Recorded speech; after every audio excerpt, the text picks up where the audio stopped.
What is going on, everybody? My name is Josh, and welcome to another video of Minecraft Xbox 360 Edition, and we got some very exciting news today. Today, 4J, or PlayXBLA, Play Xbox Live Arcade, has just released a new web link. I'll leave that link in the description, and it is a link to every single thing in the 1.8.2 update, which is awesome. It is insanely awesome. They're telling us everything you get to know, and the first thing I'm going to tell you about is the tutorial world changes. So they changed the tutorial world to enable new terrain features. They also added music disc quests, which means you can search for 12 chests, such as the one that you're seeing on the screen right now, each containing one of the music discs, and they can be played in a jukebox. They added a mini tutorial for eating and a mini tutorial for sprinting. So they added a bunch of new stuff, guys. They also added fixes and just additions. So now let's go on to the additions. Alright, guys, so now for the additions, they have added creative mode. They have disabled achievements and leaderboard updates if you are in creative mode, or if the world has been previously saved in creative mode. So if you can't change from survival to creative mode and still get achievements, and you can do that with your worlds. They added a simple tutorial for creative mode. They added sprinting to survival mode, added flying and sprint flying to creative mode, which is different from PC. In PC, I do not believe you can sprint while you're flying, which is really cool. They added new items, including the melon slice, melon seeds, pumpkin seeds, raw and or cooked beef, raw and cooked chicken, rotten flesh, pumpkin seeds, which they already said they have that down twice, iron bars, fence gate, stone brick slabs, stone brick stairs, stone brick, then they have brick slabs, brick stairs, ender pearls, webs, vines, and 10 more music discs, and they also have added chain armor. Now what you got is they've added new items to the crafting menu. Melon seeds, glass pane, fence gate, iron bars, stone brick slabs, stone brick stairs, brick slabs, and brick stairs. And if it makes it easier, you can go to this webpage right now and read along with me. That would be probably easier for you. They've added terrain generation features, including strongholds, villages, abandoned mine shafts, and ravines. They've also added biomes, including rivers and oceans. So not like jungles or anything like that, but rivers and oceans. And they have changed the bow to have a drawing and firing action.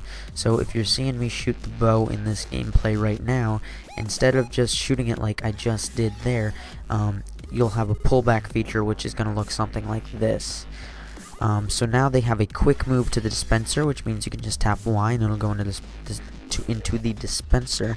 They have added a quick equip for armor to the inventory interface. So before you had to take your armor, you had to drag it into the armor slots, but now you can just hit Y and it'll go right into the armor slots, which is really cool.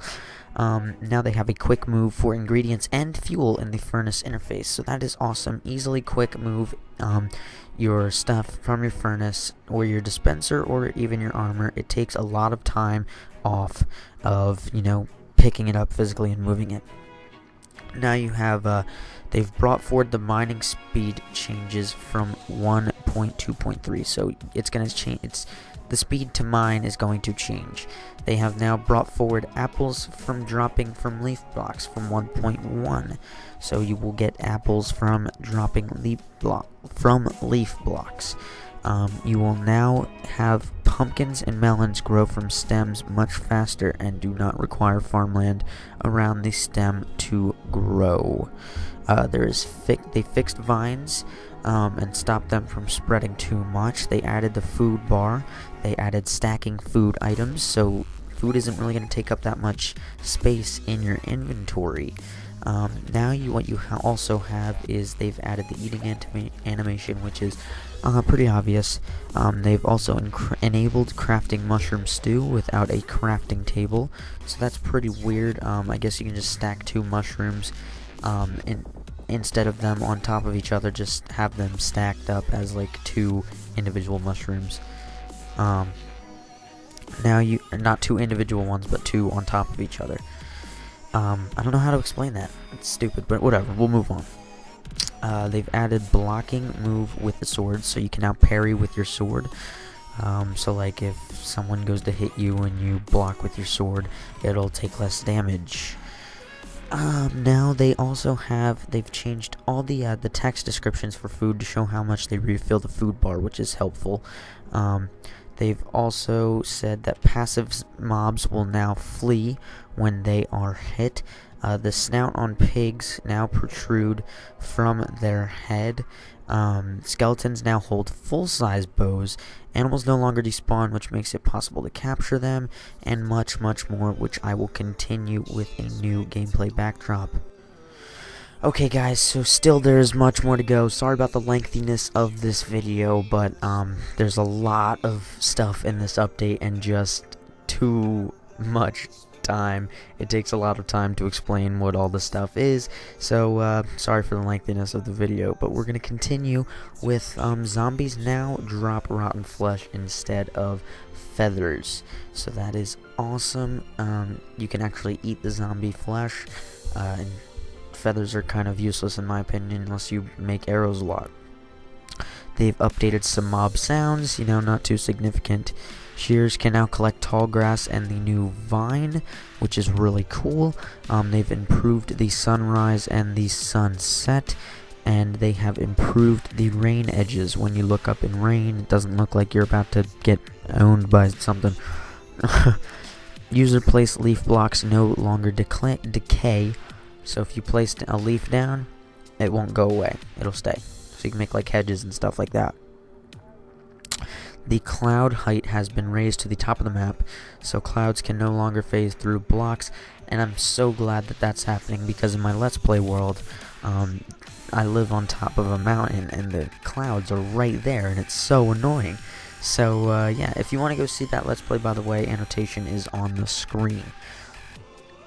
Next, we have cloud movements sync with the game's time. So, depending on what time it is in the game, that's how the clouds are going to move. Both wooden and stone pressure plates can now be placed on fences, so you can make like tables and stuff like that. They've improved the chest model with a 3D lock and opening and closing animation, so the chest is going to look a lot smoother. It's going to look like something like what's on the screen right now. I'll show you a little picture of that. They've now added a countdown timer to the autosave to stop it from being such a surprise. Like, that happens to me all the time. I'll just be playing and all of a sudden it'll just autosave me. Like, holy shit, what just happened? Next we have added the ability to rename an existing saved world. So, if you name your world something stupid, you can now fix it to whatever you please. Now what we have is added map icons to the in-game player list to match their color in the map. So now you know who is who. Much easier. And I've had problems with that in the past. They now added a confirmation dialogue on the player choosing to exit without saving. So I believe if you want to choose without saving, it'll ask you, are you sure? They've added a character display when sprinting or flying. I hope that you can toggle that on and off, because I really don't want to see that every time I'm sprinting, because I'm going to be sprinting a lot, and I really don't want to see that little dude in the top left hand corner. They've updated the how to play HUD, HUD, with the food bar information, so it's going to tell you what's going on with the food bar.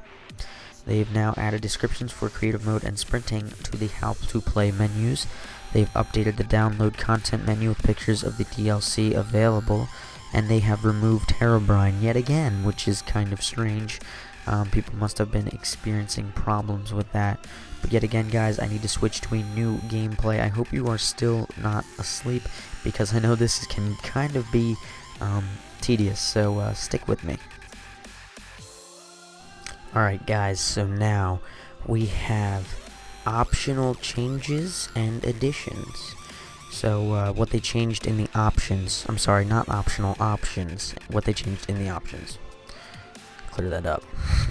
They changed the gamer tags display option to mean display/hide gamer tags in-game and on maps. So you can now hide your gamer tag if you want, or you can keep it. They have also added an option to select creative mode or survival mode on creating or loading a world. So if you have a survival world and you want to load it as creative world, then you can do that if you want. They have also added an option to disable clouds, which is beautiful because I don't really care about clouds. They have also added additional options to the world creation, super flat land, on the nether and the overworld, and they have an enable/disable structures and bonus chest. I don't know why you would do that, but alright. They've now added host options, and I also did a video on this. It toggles PvP, whether you want to trust players, so that means like if you want them to be able to mine without permission from the host, fire spreads, TNT explodes, and host privileges such as being able to fly or being invisible. They have now added an in-game player options for the host, whether they can build and mine, whether you want them to be a mod, you can kick them, whether they can fly, or disable exhaustion and or invisible. So I believe now you can do that for other players as well. They store the online invite only and friends of friends option in the player's profile. So that means all that stuff will be in your profile now. It's pretty cool. So now for the fixes, and there's not too many of these, but it's pretty significant. Now a lot of you guys might know about the duplication glitch. I even made a video about it. They fixed that. There's no longer the duplication glitch because there's no need for it. Now you can just go into creative and spawn as much freaking diamond as you want. They fixed the aspect ratio of things in hand when in split screen mode. So your freaking thing would be huge and stuff would go down, but they fixed the issue with player data not saving. Players starting world with no items they had when they saved. So your data wouldn't save. They now fixed that. They fixed the redstone tiles burning out when they shouldn't. They fixed issue with minecart with furnace not being able to move another minecart. So now a minecart with a furnace will be able to move another minecart. And lastly, but not least, they fixed the particle code for flipped third-person view. So guys, a lot of stuff. Sorry, it's a really long video. I didn't mean it to be, but there's a lot of stuff that I had to cover here. And I hope you guys have enjoyed. I hope this helped you out. I hope you're just as excited as I am. I am very excited. The thing I am excited for the most is not creative mode, not all that stuff. I'm really liking the host privileges, the bonus chest. I really like the structures. That's what I am very excited about. I'm also very excited about the bows charging, because now they can do more damage depending on how much you charge it, and you can also sprint now. I'm super excited about the sprinting. It's just going to be an awesome update. I cannot wait. Expect it in about a week or two, maybe even 3, because it just went into Microsoft Cert testing today. I made a video on that, annotation on the screen. So guys, if you like this video, please leave a like. It really does help me out, believe it or not. You might not think it does, but trust me, it significantly helps out my channel. If you find this video awesome and you want to see more, be sure to subscribe. That really means a lot, guys. And I have a question for you. I want to know what you are most excited about in this update. I've asked this on plenty of my other videos, but I seriously want to know, guys. Please let me know, and maybe you will be in my next video. Your comment could possibly be put in my next video. So thank you guys for watching. My name is Josh. That's all I have for you guys today. I'll see you guys later.